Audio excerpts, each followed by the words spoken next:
ఇప్పుడు SU-57 ఫీచర్స్కి సంబంధించవలసి వస్తే ఇవి one of the best sophisticated 5th generation fighters on the earth surface అని చెప్పొచ్చు అనమాట. ఎందుకంటే చాలా ఫీచర్స్ ఉన్నాయి. ఇవి అమెరికా F-22 అమెరికా F-35 కంటే కొంచెం సోఫిస్టికేటెడ్ ఆధునికంగా ఉంటాయి టెక్నాలజికల్ పరంగా అని తెలుస్తుంది. 2 ఆపరేషనల్ కాస్ట్ కూడా తెలుస్తుంది. ఆపరేషనల్ కాస్ట్ ఏంటంటే అమెరికా ఒక్కో యుద్ధ విమానం $80 మిలియన్ అవుతాయి.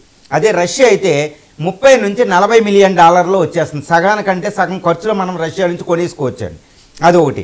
2 అమెరికా యుద్ధ విమానం ఏంటంటే F-35 అనేది చాలా ఆపరేషనల్ కాస్ట్ ఉంటుంది. అంటే అది 50 సంవత్సరాల యుద్ధ విమానాన్ని మెయింటైన్ చేయడానికి $80 మిలియన్ కొనుక్కుంటే $1.5 ట్రిలియన్ అవుతుందండి. 1500 బిలియన్ అవుతుంది ఒక్కో దాని మెయింటెనెన్స్, టోటల్ మెయింటెనెన్స్.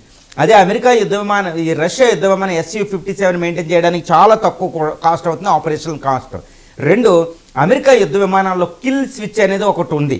అది అమెరికా కావాలనుకున్న వాడికి ఆ కిల్ స్విచ్ ఆన్ చేస్తే ఇంకా యుద్ధ విమానం పనిచేయకుండా నిరుపయోగం అయిపోద్ది. చాలా డేంజరస్ అనమాట కిల్లింగ్ స్విచ్ అనేది. రష్యా అలాంటిది ఉండదు. తర్వాత అమెరికా మనకి టెక్నాలజీ ఇవ్వదు, రష్యా మనకి టెక్నాలజీ కూడా ట్రాన్స్ఫర్ చేస్తే. ఆల్రెడీ రష్యా SU-27 SU-30 MKIలు మనం వాడతామండి. కొన్ని 500 యుద్ధ విమానాలు భారత ఎయిర్ ఫోర్స్ దగ్గర ఉన్నాయి.